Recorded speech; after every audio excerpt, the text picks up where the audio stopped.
Hey there, I'm still making videos. And today we are going to sort some tubes. Tube farming. Now, a little bit ago I did sort of an experimental video where I went through a little drawer that was full of Nixie tubes and things like that. And it's something I hadn't actually laid my eyes on for about 4 or 5 years. I had purchased it from, I think, an estate or something like that. And, well, I kind of sort of forgot what was in there, so I figured why not try it on camera. See how you guys like watching me sort tubes. Well, you guys liked it. So I'm going to do some more sorting with a very similar type of thing here. A bag of tubes. This bag I purchased from the Kutztown Radio show maybe 3 or 4 years ago. I vaguely remember what's in it. It should have a bunch of computer tubes in it. And I don't know specifically what was there because I purchased it at the show. And yeah, I went through this guy had an estate clean out, tube caddies, and there was a lot of junk tubes. Of course, the audio guys had pretty much cleaned out all the audio tubes. But looking through, I saw some recognizable names and tubes, so I bought a bunch. I think they were $1 each. Let's look through them. Oh, yeah. No, we're going to put this to the side and start taking them out and looking and see what they are. And right off the bat, you can see one of the reasons why I was attracted to this pile of tubes at the show, because, well, there's a good old IBM. Looks like a 5Y3. It is, in fact, a 5Y3 GT. There's the IBM number there. Good old rectifier tube. So, yes, I do indeed hoard computer tubes, because one of these days I'm going to need them. Well, I already do need some of them for the Bendix, of course, but that only uses 3 tube types, and it's pretty small tube computers. One of these days, I'm going to get my hands on a real tube computer. I came close. I almost had a B205, but unfortunately, it burned in a fire. More things. We've got, we see some 2050s here. These are gas thyrotrons. These were used in punch card equipment from a little before the computer era, but you guys know that I do punch card equipment as well, because, well, hey, that's sort of computer. Oh, you can see here, it's always good when sorting, going through bags, to have a copy of Tube Lore around if you're not near a computer, because, yes, it is pretty easy just to Google tube numbers, tube types, and there's a lot of information on the web. But if you're not at a computer, Tube Lore is a really good reference. Unfortunately, it's a little out of print, but you can find them. But it just page after page of useful bits of information on all sorts of tubes. Very handy to have. So if you find a number that you don't know what it is, chances are it's going to be in there. Yes, Ludwell Sibley, Tube Lore. Most of them have white covers. That's kind of an odd one. But yes, find it. But yeah, I can see we've got a bunch of 2050s in here. You can see some of them have some use on them. Like this one here, you can see a little darkening at the top. You know what? It probably still works, but hey, if it doesn't, it doesn't. It's you know, the yield is never going to be 100% when you get a bunch of loose tubes. You know, you'd want it to be 100%, but it never is. I can see some more 2050s. What else do we have here? And some more. Don't know if I actually have any machines that use 2050s, but hey, you always have to have them, right? Hoard. Ooh, look at that. Another name, Remington Rand. So yes, the UNIVAC people. So you can tell that's an RCA because it says 274 there. That was a maker's number. And 6309. So yeah, I think that's a 63, right? Yeah, so yeah, this was 1963. This was probably made for replacement use. because I'd be very surprised if 2050s were still in new designs in 1963. But yes, Remington Rand. And yes, there are actually a bunch of UNIVAC tubes in here, like this guy. That's about the 1960 logo, or just this big block letter, UNIVAC. This here is a 6012, I believe. Yes, 6012. It is a Thyrotron, gas Thyrotron. You can see it, once again, also has a little bit of use there. And these were used in the tape drives. And even in the transistor era, like with the UNIVAC 3, which was, 1960, 1961 or so, the tape drives that were shipped with the systems were indeed tube-based, and these were used for the motor control. And believe it or not, there's still an awful lot of 6012s still in service, because you'll find these in ancient elevators for, yes, controlling the motors. And let's see, in the bag here, I see we have a few of them. Oh, okay, there's a slightly older one, Remington Rand. And we got another one. It's a stock RCA. And of course, the big tube computers didn't always use tubes branded for IBM or UNIVAC or whatever. Oftentimes they used whatever was handy. Yeah. Okay, going on. Got another IBM here, 169. It's a 6V6 GT. Yes, all you guitarists like these things. It's an RCA, of course, 274. It's interesting. I don't know what IBM used 6V6 GTs in. That's a pretty low number for an IBM tube number. Yeah, IBM numbers of the, before 1990 or so, were more or less just consecutive. There was no formatting to the number at all. It was just whatever number is next. They did block out some numbers. But with tubes, generally most of them that you find are in the 200 to 300,000 class. So this one here, 169673, this has got to be fairly old. I wonder if this is from like the 650 days or something like that.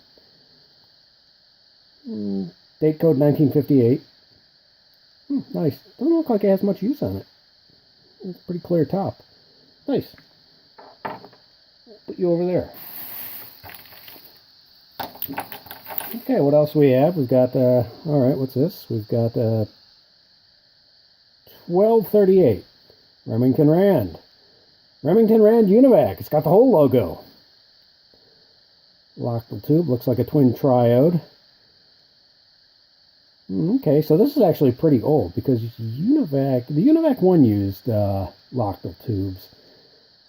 I wonder if this is a UNIVAC 1 era. Yeah, Lockable tubes were kind of a dumb design, if you ask me. You know, they were good because the leads were short, but let's face it, by World War II they were kind of obsolete. And why Remington Rand used them, who knows? But 1238, that's an industrial number. It probably matches to, I don't know, one of the 7 series numbers. I know the first computer tube was a 7AK7. I don't think this is the same as a 7AK7. Well, whatever. Hey, you know what? We could research that. Tube lore in action. Oh, did I just pass the 1200 series? There's RCA. Here we go. 1238, dual beam tetrode. Oh, interesting. Special 28D7 upgraded to 3.3 watts. Seen with UNIVAC brand. Well, sure enough, yeah. Okay. So it is not a dual triode. It is a dual beam tetrode. They must be doing some sort of sharing electrodes or something like that. All right, moving on. Got another Remington Rand here. This is the dirty tube. 25L6. Okay, so we know that was probably out of a card punch. Normally, with computer 25L6s, they're IBM branded because every 026 uses a bunch. Relay drivers, essentially. And yeah, this was normally audio output tube for 40s radios and phono combo sets. But yeah, they make pretty good relay drivers. But yeah, you don't normally see Remington Rand 25L6s. Like I said, other than obviously the normal commercial stuff, normally see IBMs.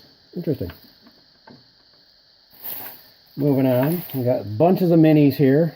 6463 twin triode. This is one of the extended life tubes. These things were actually rated for 10,000 hours of service. Actually, they got a lot better than that. It was not uncommon to see computer tubes, in their nice pampered environment, get 50,000 hours. We got another one. GE's. Just going through the bag here. There's another one. We have here, oh, well, hey, there's one that's actually marked Remington Rand. So we know that they used them. 1960 date code. Also GE, you can tell from the 188 there. And also the very distinctive dot code. It's the date, some sort of date or lot code. And I know people are figuring out what that means, but it kind of looks like Braille right below the number. The number is etched into the glass.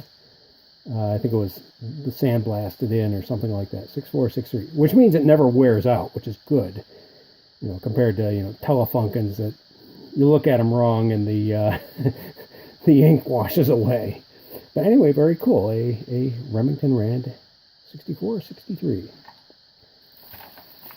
We've got, okay, here's an IBM, 6CL6. There's the part number there, and that's a pretty late number, 512. So, yep, good old power tube. They were probably using it as a driver of some sort. There's 6CL6s for just a little 9-pin. We have several of them here. Decent punch. Alright. Well, looks like I've got several of these, so let's just line them up here. They're all IBM part numbered. Another 6463. Actually, if they were just normal 6CL6s, I probably wouldn't have purchased them. Oh, here, look at this one. 6463, another one, but it has the nice, big blocky, circa 1960 logo.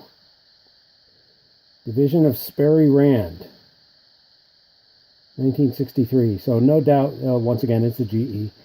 No doubt this was made for machines that were still in service, maybe the tape drives. Very cool. Moving on, we've got another IBM 6BQ7A, twin triode, but not computer rated. I wonder what IBM was using that for. Who knows, but it says IBM, so I have to have it. But RCA 5965. All right. Well, this is a very common computer tube, and actually, you find these in those HP and Beckman counters as well. I believe they're 65s, that or 63s. They're very related twin triodes. But yes, IBM used these in a lot of their machines, the 700 series machines. But yeah, computer rated. Good tube. And we've got Remington Rand 12AV7. Another twin triode. Not sure what they were using that for, but Remington Rand. And we've got another, okay, we vaguely see Remington Rand there. Another 5965. All right. Stick that over there. Another one. Oh, this is an A version, 5965A. This is another one of these 10,000 hour type tubes. Very, very long lived tubes. They were really good, essentially. Another 1287 Remington Rand, Sylvania. You can tell from the printing there. It's a very Sylvania-like printing. Put that with the other one. Another 65, 5965. Because, I don't know how many 5965s are in a IBM 709 or something like that, but an awful lot. So, got to stock up. Another 12AV7. We'll put that with the rest. Another Remington Rand. Another one of these 5965As. The A was, like I said, the extended life version. Oh, there's a cutie here. Tiny shorty guy here. This is a 5663. This is another hydrogen Thyrotron. I think it's hydrogen. Very small, very low powered. But these were used in IBM punched card equipments. I think the 083 uses these, or maybe the 082. I forget. But yes, these were used in punch card sets. Alright, continuing on. Another 5965A. This is a GE. Not too picky about brands, to tell you the truth. IBM 6U8A. Once again, what were they using 6U8s for? 6U8, of course, is a favorite tube amongst, 6U8 and family, I guess I should say, guys with preamps like these. 6U8 is kind of the normal version. There are all sorts of super premium, of course. But IBM branded. I'm curious to what they were using that for. We're almost done. IBM 1684. Okay, this is interesting. This is a special RCA tube that IBM had, RCA produce. And I believe these were used in 650s. Yeah, it's one of the harder numbers. If you're into the 1600 series, collecting the 1600 series, 1684s. I think IBM was the only customer that used 1684s. I think there was also a 1682, maybe, but yeah, 1684. So that, I'm pretty sure, probably came out of a 650. Yeah, this might be the last one here. Plain old RCA, but a 5915. Yep, that's a computer-rated, I think it's a 6BE6 maybe, or 6BA6. One of those. A lot of these numbers kind of blur together, but it is a computer-rated one, which means, of course, it behaves properly under digital signal conditions. There we go. Oops. Nope, we got one more. We have one more, and it's a 12AU6, but it's got an IBM number, which unfortunately is kind of washed away. I hate it when they use those water-based inks. Once again, I don't know what IBM was actually using a 12AU6 for. But there we go. Had to get it. Alright. And that's that. So, well, interesting haul, I gotta say. Even if it did take me about 3 years or 4 years to get around to going through it. I will, of course, sort these things into my red acro bins. And hopefully one of these days use them. I do have a few punch card sets that that actually use some of these tubes. Like, yeah, this. I have the card sorters. They work decently enough, but hey, one of these days the tubes are going to go out. And hey, I'll go, hey, do I need a 5663? And I'll go, got it. Other things are just maybe just curios. Like, am I ever going to get a 650? Probably not. But hey, I've got at least one tube for one. 6012s? Well, we might, maybe. All right, well, I hope you guys enjoyed this little sort here of computer tubes mostly. Yeah, in fact, I think every one of these tubes out here is a computer tube. That's probably why I purchased them. You know, normally I will not just buy like these 6CL6s. I wouldn't normally buy a used 6CL6 for $1. It might pay 10 cents for one or something like that, but no, because 6CL6s are super common. But these say IBM. So they're special. All right. Well, hope you guys liked the video. Leave a like. Leave a comment.